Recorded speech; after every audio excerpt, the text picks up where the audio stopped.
Mr. President, it's a pleasure to welcome you to Chequers. This historic second state visit is a moment to celebrate the unique bond between our two countries. But today we've gone far beyond that. We've renewed the special relationship for a new era. The United Kingdom and the United States stand together today as first partners on defence, first partners in trade, with the groundbreaking deal we struck in May, and now with the new agreement that we've just signed this afternoon. We're confirming our status as the first partners in science and technology, ready to define this century together, just as we did the last. This tech partnership has the power to change lives. It's our chance to ensure that technologies like AI, quantum, and others amplify human potential, solve problems, cure diseases, make us richer and freer, strengthen the cause of democracy, not tyranny. This is the territory on which the future will be won. So this partnership today is a signal of our determination to win this race together and to ensure it brings real benefits in jobs, in growth, in lower bills, to put more hard-earned cash in people's pockets at the end of each month. That's what we're determined to deliver. And we're bringing businesses with us. We've just come from a fantastic meeting with business leaders where we set out this vision. They have responded with new deals and investment, breaking every record that we have. £250 billion flowing both ways across the Atlantic. That is a record. Expected to create 15,000 jobs here in the United Kingdom. High-skilled jobs in cutting-edge sectors where people can build careers for the long term, changing lives in communities up and down our country. And look, while we shape this bond for a new era, the fundamentals have not changed. Security remains the cornerstone of this special relationship. We have the deepest, most advanced defence relationship in the world. Our warriors train together and they fight together. Our industries build together, everything from fast jets to the new AUKUS-class submarines. So now, as we drive up defence spending, we're going to sweep away the barriers to working together on new defence technologies so we can stay ahead of our adversaries. We're united in defence and security. Yes, absolutely. But we're also united in the pursuit of peace.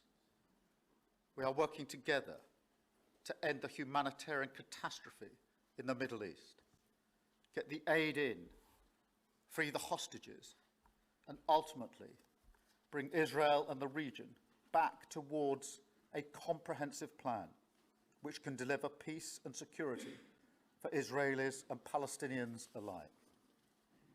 We're also working together to end the killing in Ukraine. In recent days, Putin has shown his true face, mounting the biggest attacks since the invasion began, with yet more bloodshed, yet more innocents killed, and unprecedented violations of NATO airspace.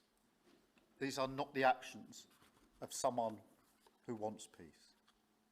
So we've discussed today how we can build our defences further, support Ukraine, and decisively increase the pressure on Putin to get him to agree a peace deal that will last.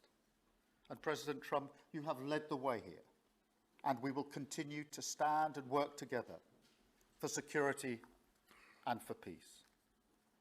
Mr. President, next year we'll celebrate the 250th anniversary of the United States. We've come on a long journey together since 1776. But it's no exaggeration to say that the partnership our two nations have built has shaped the world from the beaches of Normandy to the founding of NATO, to the creation of technologies that have revolutionized our lives. Time and time again, it is British and American men and women side by side, changing the path of history and turning it towards our values, towards freedom, democracy, and the rule of law. In Britain, we take huge pride in that. And let's be clear, this relationship is not just about history, it's about the future. It's about the benefits it delivers now and for decades to come, to make our people safer and better off. We've shown today that we're delivering those benefits, improving people's lives.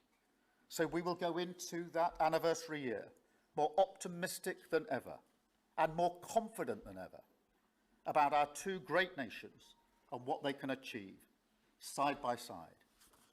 Thank you. And it is now my pleasure to give the floor to Mr. President. Thank you. Thank you very much, very much. Prime Minister Starmer, Melania and I are tremendously thankful for the wonderful hospitality that you and Lady Starmer have extended today at Chequers. Quite the place, I must say, quite the place. And we're grateful beyond words for the spectacular honor of the state visit yesterday at Windsor Castle, hosted by His Majesty King Charles III and Her Majesty Queen Camilla. These are two fantastic people. We will never forget it. As I said last night, the bond between our countries is like no other anywhere in the world. The United States and the United Kingdom have done more good on this planet than any two nations in human history. That is thanks in large part to the traditions of British liberty, which grew up on these isles, these beautiful, magnificent isles, and were carried by our ancestors to the New World. We're forever joined, and we are forever friends, and we will always be friends. This enduring connection is why I was thrilled that the United Kingdom was the very first country with which we made a historic trade deal, and a very good trade deal. He's a tough negotiator. I think it was a better deal for you than us, but these are minor details. It's a very good deal for both of us. He's a great negotiator who will extend our unparalleled security alliance into the realm of economic security for the first time, and I look forward to finalizing it very soon. We'll have it done very quickly.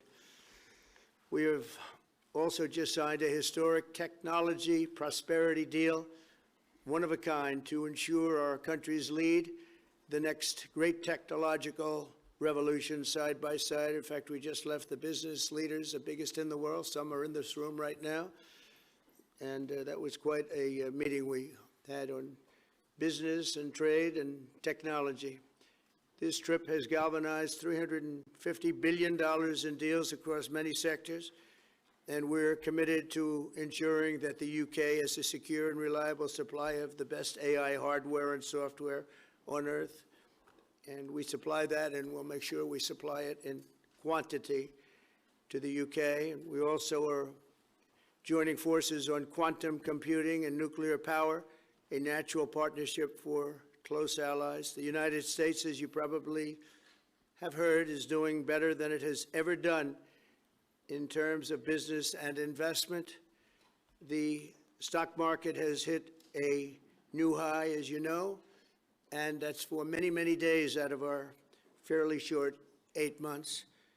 And we seem to be hitting new highs, and I think we're going to do much better even as time goes by. Jobs are at a record, and most importantly, we have more than $17 trillion, $17 trillion, and this is during an 8-month period being invested in the country, which is not only a record, but if you compare $17 trillion to the last year of the Biden administration, they did $250 billion.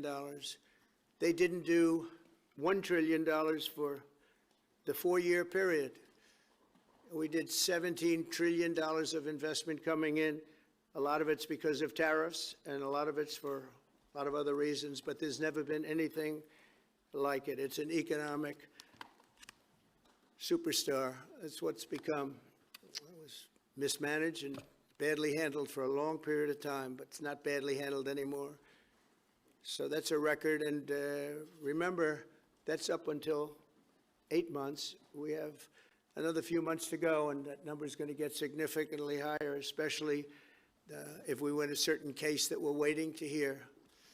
That will be something like the world has never seen. I want to congratulate the United Kingdom on making the vital commitment to spend 5% of GDP on defense at the NATO summit this year. We've worked together very closely in so many ways. I'm very honored to tell you that we've solved 7 wars, wars that were unsolvable, wars that couldn't be negotiated or done. The U.S. has done 7 of them. The one that I thought would be easiest would be because of my relationship with President Putin, but he's let me down. He's really let me down. It was going to be Russia and Ukraine, but we'll see how that turns out. But that turned out to be, I thought it might be among the easiest of the group, but we had settled just about every conflict. And as you know, we're working very hard on Israel and Gaza. All that's happening over there. Complex, but it's going to get done. It'll all get done right. And likewise, Russia and Ukraine will get done. But you never know in war. You know, war is a different thing. Things happen that are very opposite of what you thought. You thought you were going to have an easy time or a hard time, and it turns out to be the reverse. As we saw in the unforgettable parade yesterday at Windsor Castle, what a place it is. The British Armed Forces carry on one of the finest military traditions in the world, one of the greatest marching bands, one of the most magnificent sights I've seen. I know that our service members look forward, and we do look so forward to working even more closely with yours as you push toward that 5% goal. And I think, Mr. Prime Minister, you're just about there. You're going to be there very quickly, along with a lot of other great countries. I want to thank NATO and our wonderful head of NATO, who's really worked very hard, Mark, for the job they've done. As you know, NATO was at 2% GDP, and they didn't pay it. Now they're at 5%, then they pay it. And we appreciate that. And we're sending a lot of weapons to NATO. NATO is paying for those weapons in full. But we're sending them, and we're doing a great job at getting them what they need. And we appreciate the fact that they're taken care of, because the United States is into that war for $350 billion. And just really very sad. It just got out of control. They didn't know what they were doing. But over the generations, British and American warriors have shed their blood side by side in defense of liberty and freedom. And that's why it's so imperative that the United States and the United Kingdom stand together for these fundamental rights and values of the English-speaking world. And we've always stood together, and we will continue to. Just last week, a great American, Charlie Kirk, was heinously assassinated for speaking his mind. He was a great young man, incredible future. Some people said he might be president someday. I told him, I said, Charlie, I think you have a good shot someday at being president. And he just wanted to take care of youth. He loved youth. I've never seen anybody relate to youth like Charlie, and they related to him, and they're devastated. But I appreciate the many British citizens who have offered their condolences. And again, Charlie was a great person. We'll be going out to a service on Sunday. I'll be leaving with some of the people in this room just to celebrate Charlie and all that he's done. So incredible. Never seen anything like it. But I hope that together our nations can lead a movement to defend the glorious traditions of freedom on both sides of the Atlantic. There could be no greater tribute to the immortal bonds of affection and loyalty that unite the British and the American people for all of time. We have a relationship like no other. It will always be that way. We will always be united. We'll always be together. And I just want to thank you, Mr. Prime Minister, for the great job I think you're doing. Thank you very much. Thank you.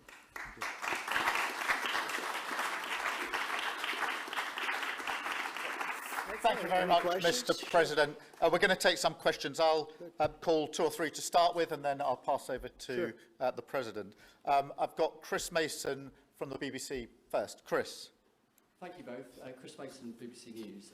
Mr. President, the UK is expected to recognise a Palestinian state in the coming days as the killing in Gaza continues. It often seems that you're the only person that Israel will listen to. What more can you say to them to tell them to stop? And why is the UK's position on a Palestinian state, in your view, wrong? And Prime Minister, what will the recognition of a Palestinian state actually achieve? Is it not just gesture politics to appease people in your own party? Thank you both. Well, Chris, let me just start with that, because we discussed this amongst other things. We had the best part of an hour, I think, upstairs earlier today, just one-to-one, going through a number of affairs, world affairs, in private. And we absolutely agree on the need for peace and a roadmap, because the situation in Gaza is intolerable. The hostages have been held for a very, very long time, and they must be freed.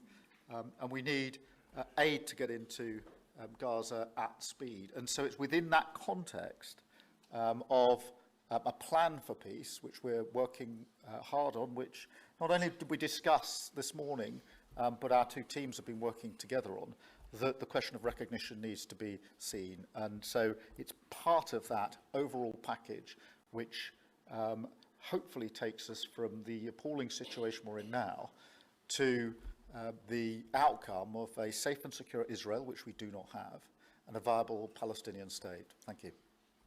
Well, simply, I want the hostages released now, right now, not 1, 2, we'll give you 3 more tomorrow, and, you know, like it's been, but we're the ones that got all the hostages released. We got many, many came to the Oval Office, and I've heard stories like I've never thought even possible.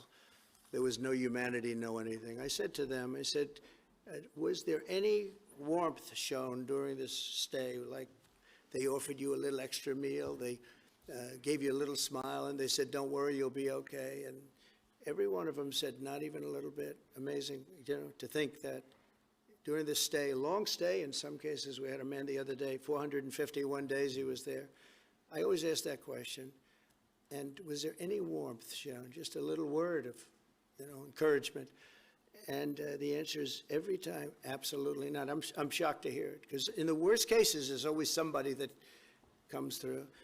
We have to remember October 7th, one of the worst, most violent days in the history of the world, not just there, the history of the world. And I got to see the tapes, and I wish I didn't see them, actually, but I got to see them.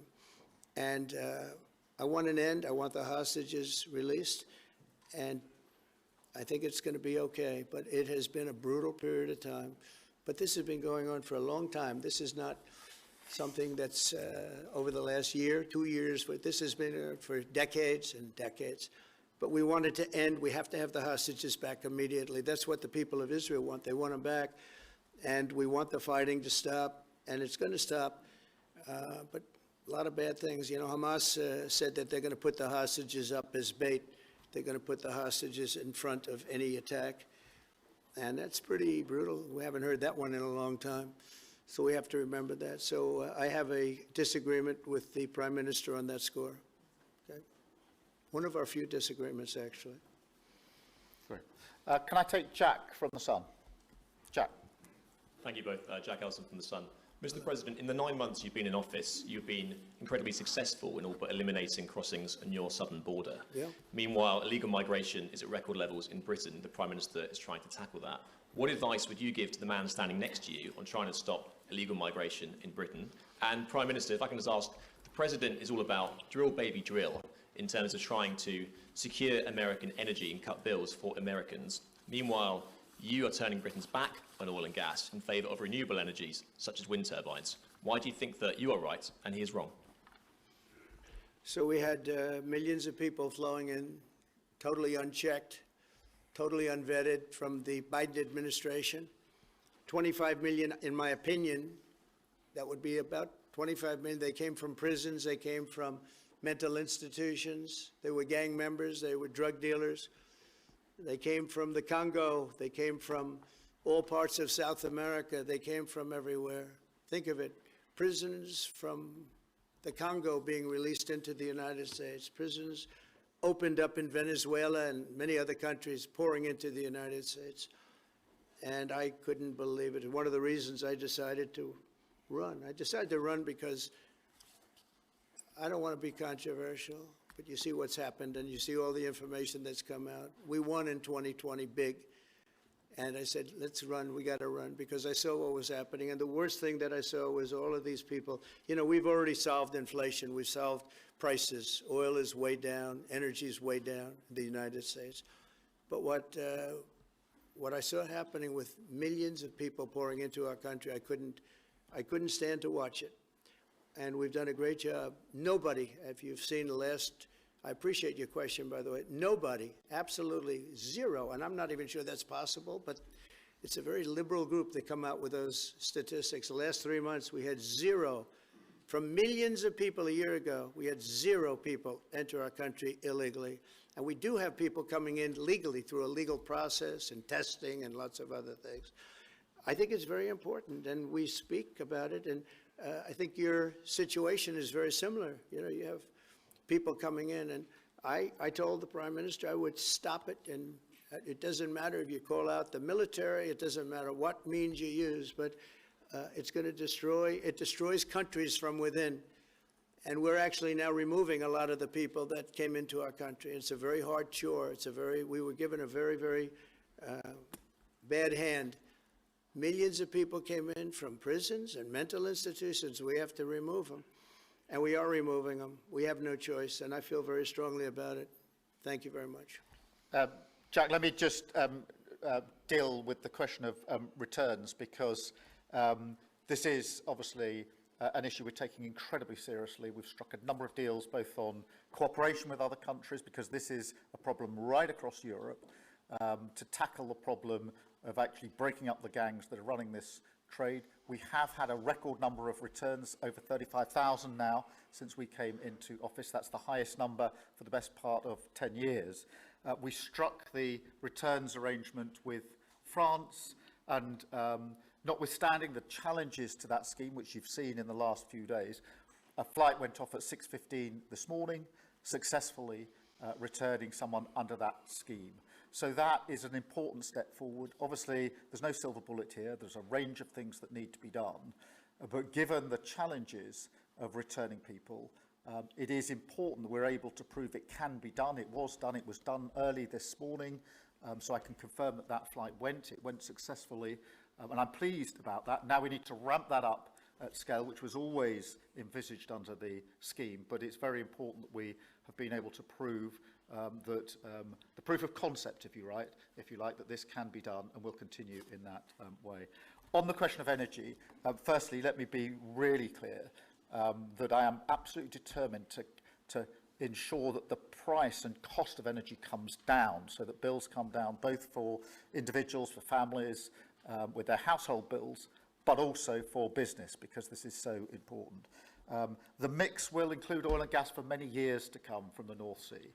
We've been clear about that for some time, but we also need to mix that with renewables, and it's the mix that's really important. And the approach I've taken on this is the same approach that I take to many other things, a pragmatic approach. Thank you, Jack. I would like to say that we inherited the worst inflation in the history of our country. We had inflation, the likes of which we've really never seen. They say 48 years, and I'll accept that, but I really don't. We had the worst inflation in the history of our country. And we had a expression that I used a lot, drill, baby, drill. And as you know, we brought fuel way down, the prices way down. And we don't do wind, because wind is a disaster. It's a very expensive joke, frankly. And we got our energy prices way down. That brought the inflation way down, and now we have very little inflation, and we have a very, very strong economy. So that was very important. Drill, baby, drill.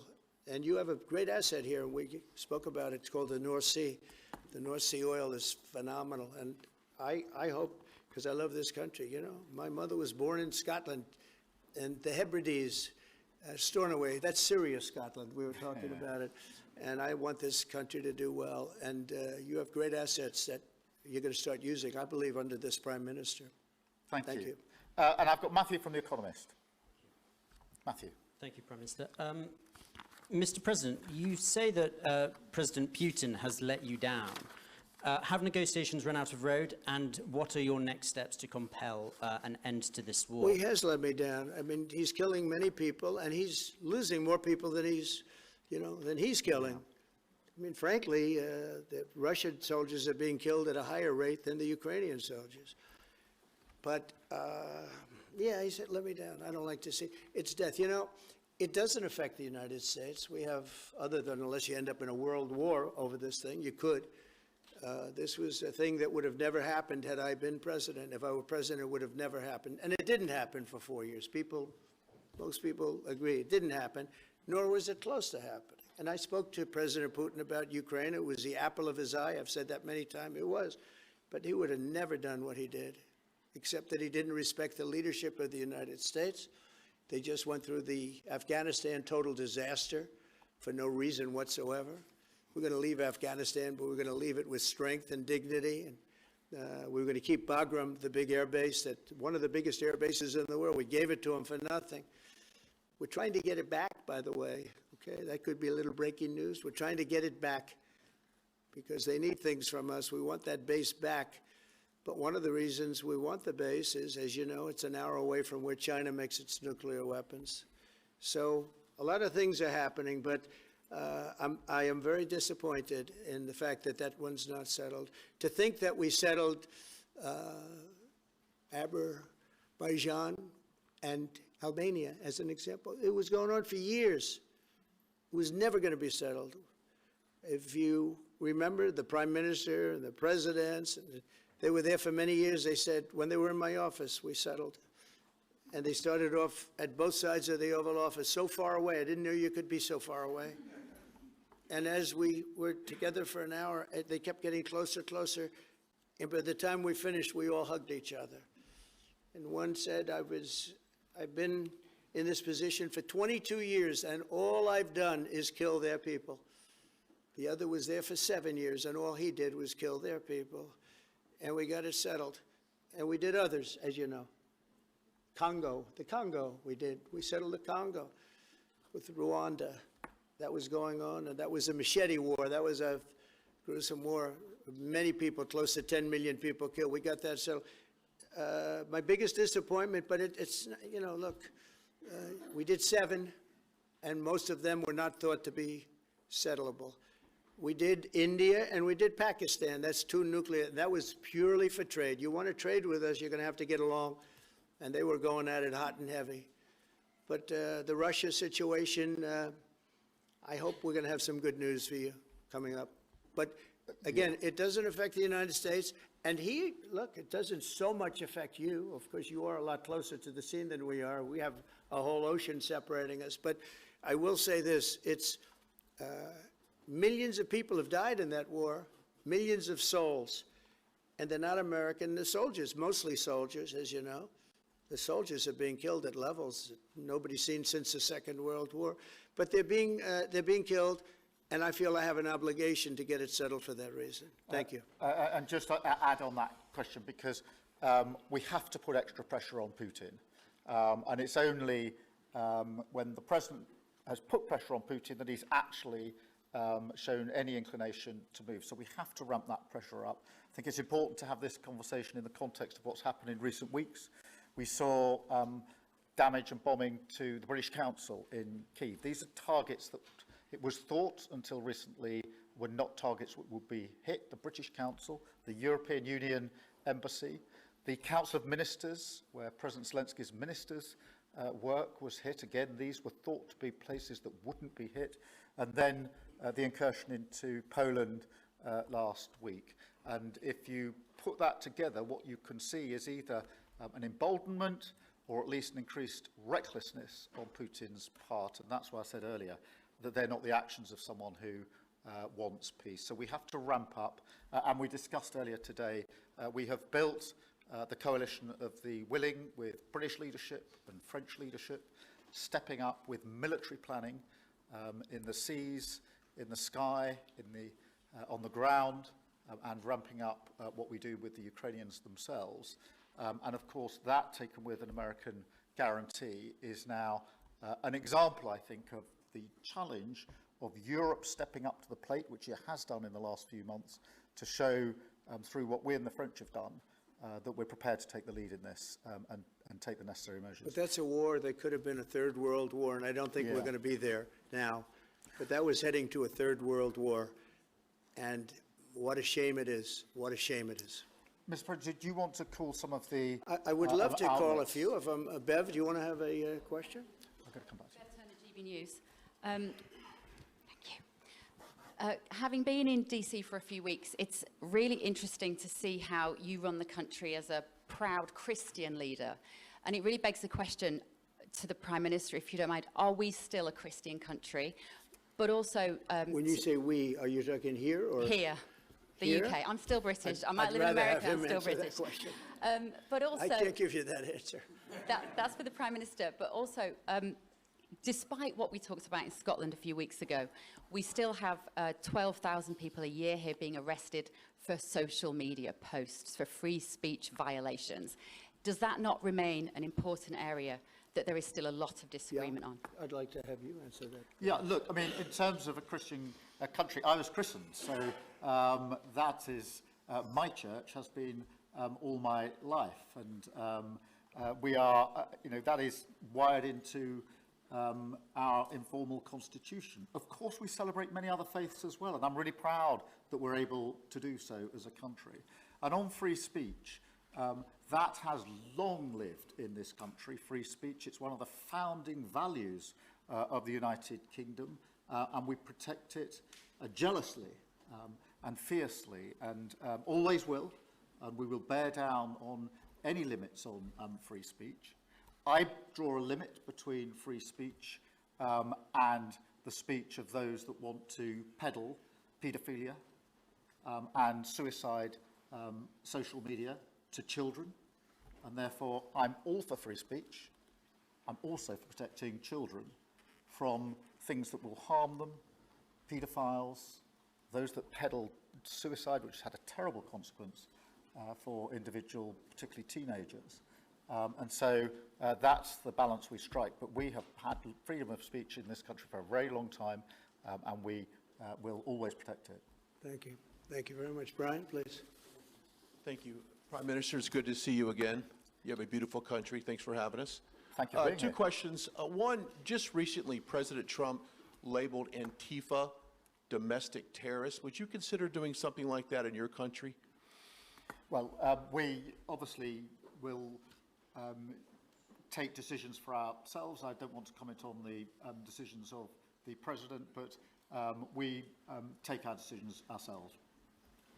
And my question to you, President Trump, is there any update on the auto pen? Yeah, it's just gotten worse from their standpoint.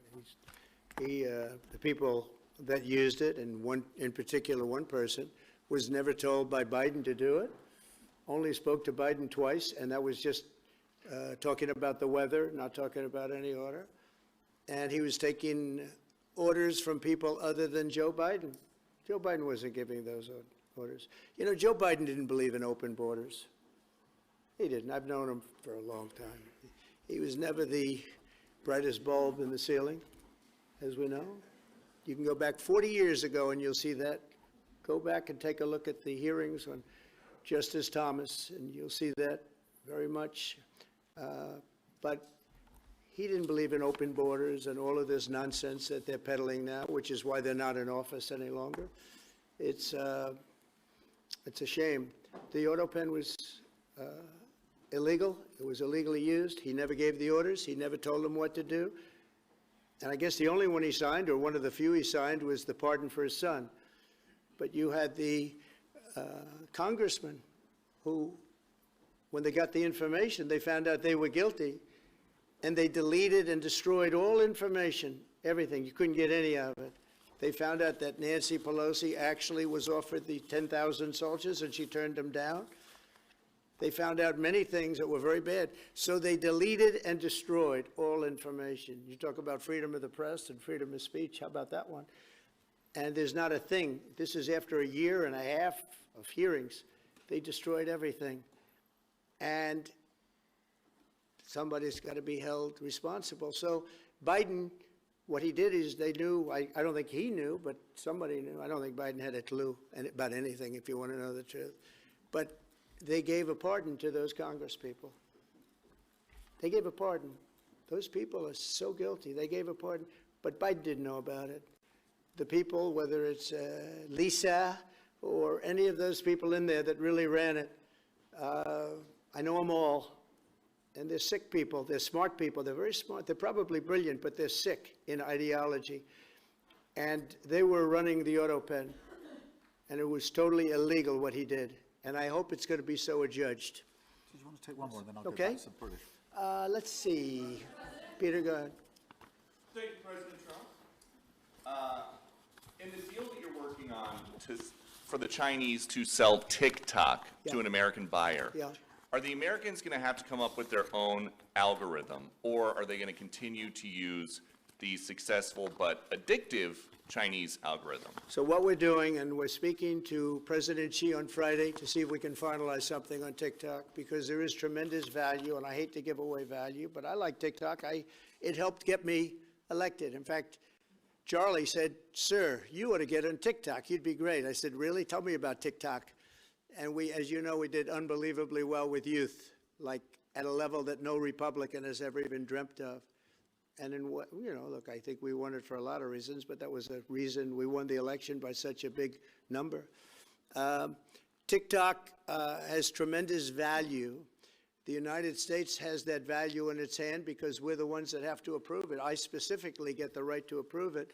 The people that are investing it are among the greatest investors in the world, the biggest, the richest, and they'll do a great job.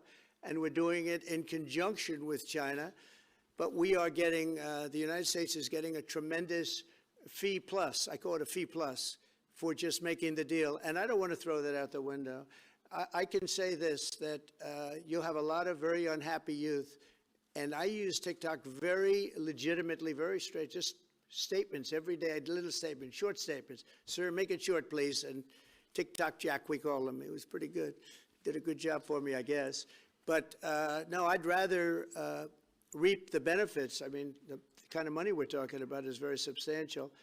And it'll be owned by all American investors and, the best investors and the, very rich people and companies are going to be owning it. Very, very straight, very legitimate companies, and really companies that love America. So they're going to be owning it. It's a big thing. And on a much bigger scale, and probably that's why we were able to get that, but on a much bigger scale, we're pretty close to a deal. We may do an extension with China, but it's an extension based on the same terms that we have right now, which are pretty good terms. And my question for Prime Minister Starmer, if you feel so strongly about officially recognizing Palestine for statehood, why are you waiting for President Trump to leave the country? Why can't you just do it right now? And isn't there a risk in rewarding Hamas with that? Well, let me be really clear about Hamas. They're a terrorist organisation who can have no part in any future governance in Palestine. And what happened on October the 7th was the worst attack since the Holocaust. We have extended family in Israel. I understand firsthand the psychological impact that had across Israel. So I know exactly where I stand in relation to Hamas. Hamas, of course, don't want a two-state solution. They don't want peace. They don't want a ceasefire. So I'm very clear where I stand on Hamas. Okay. On the question of recognition, I made my position clear at the end of July as to the timing, which has got nothing to do with this state visit, and I've discussed it with the President, as you would expect amongst two leaders who respect each other and like each other and want to bring about a better solution in the best way that we can. Thank you so much. Can I go back then to Robert at ITV? Robert Person, ITV. Mr. President, you uniquely, you alone in the whole world, have the power to persuade Prime Minister Netanyahu to stop the demolition of Gaza City, to stop the starvation of Palestine, and to stop the killing of civilians. If not now, when will you exercise that power to tell him to stop? Sure. And then for both of you on... But you do understand about October 7th. Of course, you do understand. So believe me, I understand. One of the worst days in the history of humanity. What happened, I have seen the tapes. Babies that are 4 months old and just chopped up to pieces. And you've seen the tapes and I've seen the tapes. You're a professional and so am I. and people forget about October 7th. I can't forget about it. So I want it to end, but I want the hostages back. I don't want the hostages used as human shields, which is what Hamas is threatening to do. But as soon as they're back, that's the moment you will tell Netanyahu Well, to stop. it would certainly help, but I have to have the hostages back. And I don't want them back piecemeal, as I said before. I want them back. And on a separate issue, free speech, your Vice President Vance said that free speech is under attack in the UK. Do you agree with him? And Prime Minister, we saw the dismissal of a very well-known chat show host in America last night, Mr. Kimmel. Is free speech more under attack in Britain or America? Well, Jimmy Kimmel was fired because he had bad ratings more than anything else, and he said a horrible thing about a great gentleman known as Charlie Kirk. And Jimmy Kimmel is not a talented person. He had very bad ratings, and they should have fired him a long time ago. So, you know, you can call that free speech or not. He was fired for lack of talent. Yeah, please, go ahead. Yeah, I mean, firstly, on the question of Charlie Kirk, can I just express how shocking that is, I think, to everybody who believes in free speech and in democracy. It sent shockwaves through the world, and I know that he was a friend of the president, and I reached out straight away to the president because I understood how impactful it'd be on him and his family. And we all need to be absolutely clear about that. Whatever our political views, it is shocking and is to be condemned. On free speech, not much to add to the answer I gave earlier. This country's had free speech for a very, very long time. It is part of who we are as a country, and it is the values that we fought for. We fought for it during the Second World War alongside each other. So we need no reminding of the importance of free speech in this country. Thank you, Robert. And I go to Beth for the final question, please. Beth. Thank you so much. Sky. Thank you, Beth Rigby, Sky News. Thank you, Prime Minister. If I could start with you. Prime Minister, President Trump has said he's ready to impose major sanctions on Russia if NATO countries stop purchasing Russian oil. He's got a point, hasn't he? Is that what you now believe is needed to bring Putin properly to the table? And what's your message to the President on US sanctions? And Mr. President, if I may, the King praised your personal commitment last night to finding solutions to the world's most intractable conflicts. You have invested much of your time and effort in Ukraine, but even as you seek to broker a deal, President Putin is escalating the war. He's firing drones into NATO airspace. You say he has let you down. Was it a mistake to invite him to Alaska? Do you regret it? No. And is it time to squeeze him, sir, and scare him and impose sanctions? And finally, if I may, the elephant in the room, Lord Mandelson, he is no longer the ambassador. Do you have some sympathy with him that he lost his job over historic links to Jeffrey Epstein? Thank you very much, sir. I don't know him, actually. I had heard that, and I think maybe the Prime Minister would be better speaking of that. That was a choice that he made, and I don't know. What is your answer to that? Well, I mean, it's very straightforward. Some information came to light last week which wasn't available when he was appointed, and I made a decision about it, and that's very clear. On the question of the pressure on Putin and on Russia, which is obviously really important. Look, I think it is a challenge to Europe. There are a number of European countries which are too reliant on energy from Russia. The UK actually obviously has almost got nothing at all, but we do need to bear down and work with our European counterparts here. There are one or two countries, I think, that do need to look again at the question of energy. There's no one silver bullet here. We do have to have a wider suite of sanctions, which we've put in place a number of times, working across Europe and with the United States.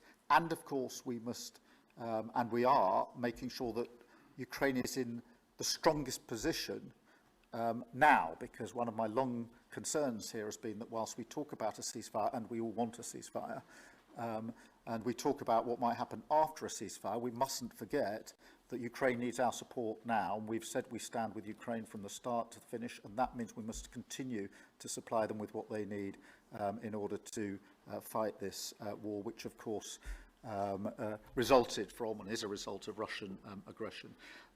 We have particularly done the sort of leadership role in the coalition of the willing, so that if there is a ceasefire and if there is a deal, and I do hope there is, that is then lasting and not then broken, because given previous history, I don't trust Putin. Thank you. Very simply, if the price of oil comes down, Putin's going to drop out. He's going to have no choice. He's going to drop out of that war. And when I found out that the European nations were buying oil from Russia, and as you know, I'm very close to India. I'm very close to the Prime Minister of India. I spoke to him the other day, wished him a happy birthday. We have a very good relationship. He put out a beautiful statement, too. We have, but I said, you know, I sanctioned them. China is paying a very large tariff right now to the United States. But I'm willing to do other things, but not when the people that I'm fighting for are buying oil from Russia. If the oil price comes down, very simply, Russia will settle. And the oil price is way down. You know, we got it way down. We're drilling and we produce more oil than anybody else in the world. We're doing a lot. But I was disappointed to see that. And the Prime Minister was disappointed to see that. And it wasn't him. It was other countries. And you can't do that. You can't do that. You can't. That's not playing fair with the United States. And we can't have that. Thank you. Thank you very much indeed. Thank you. Thank you. Thank you. Thanks for watching, and if you haven't already, please consider subscribing to